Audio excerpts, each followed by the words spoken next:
Hey guys, it's Brandon, and it's Monday. This week's topic is all about testosterone. So I started testosterone May 21st, 2013, which is about 9 months ago as of February 21st. I'm getting real close to that 1 year mark, which is pretty exciting. When I started T, I was given the option of androgel or injectable testosterone, and I went with the injectable because for me, in my situation, androgel was going to be a little bit more expensive, and I had also been told by my doctor that there was some current concerns about since androgel's applied directly to the skin, you have to avoid some physical contact with your partner for a certain amount of time, and there's also some concerns if you wash your clothes together. So for those reasons, it just seemed easier and cheaper to go with the injections. I was a little afraid of the needles initially. I'm much more a tattoo versus a piercing kind of guy, so I thought of the injections as like a piercing, like a real quick pain. Truth be told, it's not nearly as bad as getting a piercing. It's really, I didn't even feel the first one, and then it's kind of just quick and done and over, and so it's really not so bad. And this is coming from somebody that really had some anxiety about needles. So I will say that as you do them a little bit more often, your muscles do get a little bit more tough, and that's just a side effect of testosterone anyway. That your muscles get more dense, and so it does start to hurt a little bit more. So rotate as often as possible. Once you are on, try to just keep track of where you did it last and continue to rotate so you're not hitting the same spot all the time, because that can be really problematic and then it will start to hurt. I plan on being on testosterone until I'm told not to be, so for the rest of my life, unless I'm advised otherwise. I know there can be some medical reasons to stop testosterone. I don't think, other than for medical necessity, once you start, you should stop. Uh, I've heard people say things like, well, I'm going to go on for a year because I just want this change or that change, and then I'm going to stop. You can't really do that. Like, you really can't pick and choose what you're going to get. You can even look at the male members of your family, the other male members of your family, and you still cannot really point out what genetic changes are going to come out first. You might go into HRT thinking, well, I'm only going to do a certain amount of time because I just like a little bit of facial hair and a deeper voice. Yeah, that sounds great until you just end up with a forest of hair on your ass and a voice like a chipmunk. You really cannot predict those things. So, I also think if you're going into it because thinking you don't want the full change, oh, I don't want to look that different. You have to kind of reevaluate what you're looking for and what you want to get out of HRT and medical transition. But there are medical reasons to stop.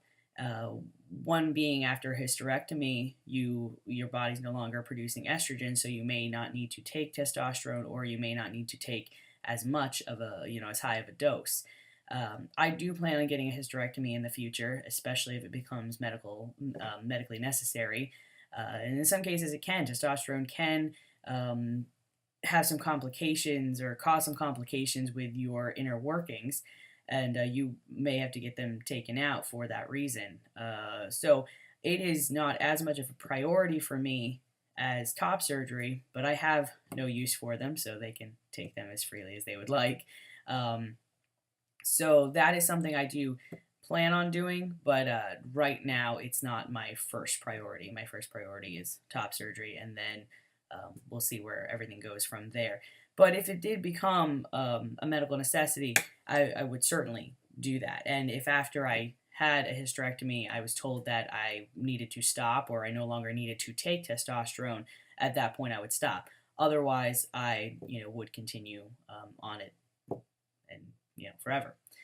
Um, so I guess that's my basic thoughts on testosterone. For me, it's been a pretty great experience. I know that I had some issues with things that I had read beforehand about, oh, you're gonna have mood swings and you're gonna, not be able to control yourself. Um, you're not going to lose control of your mind or your body. You're still yourself, and you still have, your control, your self control. You're not some primal creature just because you're injected with, um, you know, testosterone. It's already in your body. You're just giving it more, and really, it's something your body wants anyway. So, you're, all those those things you're reading saying that you're going to become some horrible person and go through all these, do these horrible things to the people you love. Most likely that's not going to happen. But do monitor your dose, because you could possibly have anger issues. You could possibly have, physical things happen. Get with a doctor that closely monitors your T levels. Get blood work done as often as is, you know, requested by your doctor. I see mine every 3 to 6 months, and she keeps a really close eye on my levels, and I've never experienced anything, to be concerned about. And if I did, it's great to know that I have somebody there to say, hey, I'm going through this, what should I do? And that she would change my levels for me. Because I've gone through 3 dosage changes based on, my blood work. So, most likely that's going to happen to you as well if you have somebody that's keeping a close eye on everything. So, do it the right way. Just make sure that you have that person that is looking out for you, and making sure that you are in the best health possible while you are going through this process. So, on that note, I wish everyone luck with their testosterone, with their medical transition.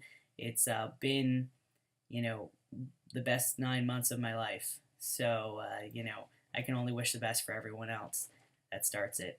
I hope you have a great week, and I'll see you next Monday. And also, since I haven't done it in a while, I just want to say that this is my voice 9 months on T.